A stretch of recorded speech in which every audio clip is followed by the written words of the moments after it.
All right, so let's jump right into things today. We're going to be doing a deep dive into advertising spending, specifically in the fast-moving consumer goods market, or FMCG for those in the know. And we're going to be looking specifically at Godrej Consumer Products Limited, GCPL. They're a big player in that FMCG space. They are a big player. And actually, there's some interesting news coming out of the AFAX News Bureau. Just yesterday, they published an article called Godrej Consumer Products Standalone Q2 FY25 ad spends decreased by 5.7% YoY. So they're spending less on advertising. Seems like that would mean their sales are down too. But that's not the case. It does seem a bit counterintuitive, but the article says even though they've cut back on advertising, their revenue's actually gone up. Okay, I'm intrigued. Give me the details. All right, so in the second quarter of fiscal year 2025, GCPL spent about 263.6 crore rupees on advertising. That's a 5.7% dip compared to the same period last year. So a pretty significant drop in ad spending. What about the revenue? Well, that's the interesting part. Their revenue actually climbed. It went up by 6.1%, reaching 2,300 crore rupees. Less advertising, more revenue. I'm no business expert, but that doesn't sound like the usual way to do things. Yeah, you wouldn't think so, right? But the connection between ad spending and revenue, it's not always so straightforward. It's not always a one-to-one thing. There are a lot of other factors at play. So it sounds like GCPL's kind of breaking the mold here. They are, and it's not like they're just slashing costs out of desperation either. Their profits remain healthy too, so this seems like a strategic decision. They reduced spending in one area, but they kept a very strong bottom line. So they're cutting back. But not because they have to. Makes you think it's part of a bigger plan. Exactly. And you know what else is interesting? The article mentions that compared to the previous quarter, Q1 of fiscal year 24, GCPL actually increased their ad spending slightly. Wait, so they increased spending earlier this year and then cut back. It's like they're trying to fine-tune their strategy. Yeah, it really makes you wonder what's going on behind the scenes. Maybe they found certain campaigns weren't that effective, so they decided to change things up. Or maybe they're putting more money into other parts of the business. Like, what if they're developing some awesome new products? Yeah, that's definitely possible. Or maybe they're focusing on improving their distribution network. There are a lot of ways to drive growth. And it seems like GCPL is making these very deliberate choices, data-driven choices. Okay, so they're not just throwing money at random ads. Yeah. What are they doing? This is where things get really interesting, right? Absolutely.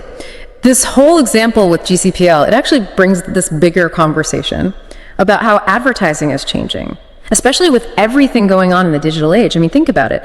Do you even pay attention to traditional advertising anymore? To be honest, not really. I skip most ads I see on YouTube or on streaming services and online. Well, I've gotten pretty good at ignoring banner ads. You're not alone. A lot of consumers have way more control over what they see these days. And that means companies like GCPL, they have to be way more creative and more strategic if they want to grab anyone's attention. All right, I'm hooked.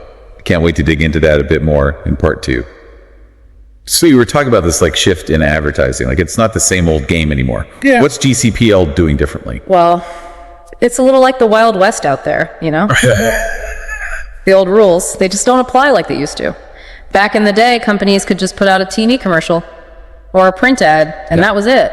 But now with the internet and social media, consumers have so much more power. They can literally choose what they see and what they don't want to see. Yeah, that's true. I have ad blockers on my browser, and my attention span for anything that's like a traditional ad, it's probably like 3 seconds. Exactly. Companies have to grab attention. It's a crowded space. And those old ways of advertising, they just don't work the same way anymore. So what's in this new toolbox? Are we talking about influencer marketing and stuff? You got it.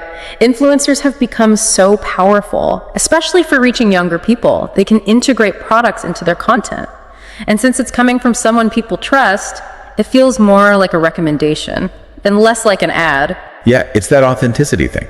People want something real, not like they're being sold to. Absolutely. And then there's content marketing, where brands create valuable content that indirectly promotes their products. So instead of being like, buy our stuff, they're giving people something useful or interesting, like those recipe videos from food brands. Exactly. Or you might see blog posts with tips that subtly relate back to a company's products.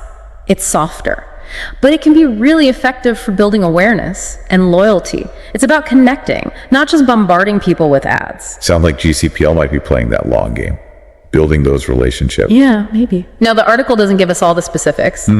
about GCPL's strategy. But they're probably using platforms like Instagram and TikTok to reach younger people with short, engaging videos. Oh yeah, that makes sense. Yeah. Especially with younger people. Right. And knowing GCPL, they're focused on sustainability. Maybe they're investing in research to come up with eco-friendly packaging or ingredients that could really set them apart. It's like they're thinking beyond just selling a product. They're tapping into lifestyles. Exactly. It's not just about cutting costs. It's about evolving and connecting with people where they are. But with all this digital marketing Yeah. and targeted ads, what about the ethics of it all? That's important. We can't ignore that. Personalized advertising can be helpful. It can introduce us to new things we might like, but it requires companies to collect so much data about us, our behavior online, what we search for, what we click on, what we buy. It can feel invasive. Yeah, I get that. It's one thing to get recommendations, but it's another to feel like you're being watched online. Exactly. It's about finding a balance, personalization and privacy. Consumers should know what data is being collected and how it's used. They should be able to opt out. So it's about having a choice. Yeah. And knowing what's happening. Yeah. It's about getting the benefits without feeling like your privacy is being invaded. It's complicated. It is. It brings up a big question. How do we handle this new world of data in a way that respects technology and individual rights? That's a good question. I think we need to dive into that in part 3. Okay, so we talked about how advertising is changing and how companies like GCPL are adapting. But as we move into this data-driven world, I think we got to talk about ethics. Yeah, absolutely. Data is powerful, but it comes with responsibility. It's like we're walking this tightrope. We want the good stuff from personalized experiences, but we don't want to compromise privacy. Yeah, it's tricky. Like, I actually appreciate those ads, the ones for things I've been looking at online. It feels helpful. Yeah, like if GCPL knows you're into natural cleaning products because you've been searching for them online, maybe they show you an ad for their new plant-based cleaner, which would be useful, right? Okay, that makes sense. But then it's like, where's all that data coming from? It can feel kind of creepy. Like, are companies tracking everything I do? I get it. It's a valid concern, and that's why. Transparency and control are so important. Companies have to be upfront about what they collect and how they use it. Consumers should be able to opt out if they want. So it's about choice, knowing what's going on, not feeling like my privacy is being violated. Exactly. Finding that balance. You should be able to get those personalized things without feeling like someone's always watching. That makes sense. So how do we actually do that? Find that balance? Is it up to companies to do the right thing? It's a shared responsibility, I think. Companies have to step up. Strong privacy policies, data encryption, secure storage, all that to protect consumer data. But we also need guidelines, regulations to make sure data is used ethically. Okay, so it's multi-pronged. Companies are accountable, consumers are informed, and there are laws in place. Exactly. It's not just about companies adapting, it's about society figuring out this whole digital world in a way that works for everyone. Man, this has been interesting. We started with an article about GCPL's ad spending and ended up talking about the future of advertising, consumer behavior, data ethics. It's crazy. It is wild how these little business decisions can lead to such big questions. It shows how important it is to stay informed. As consumers, we have a voice, and we have to use it to shape the kind of digital world we want. I totally agree.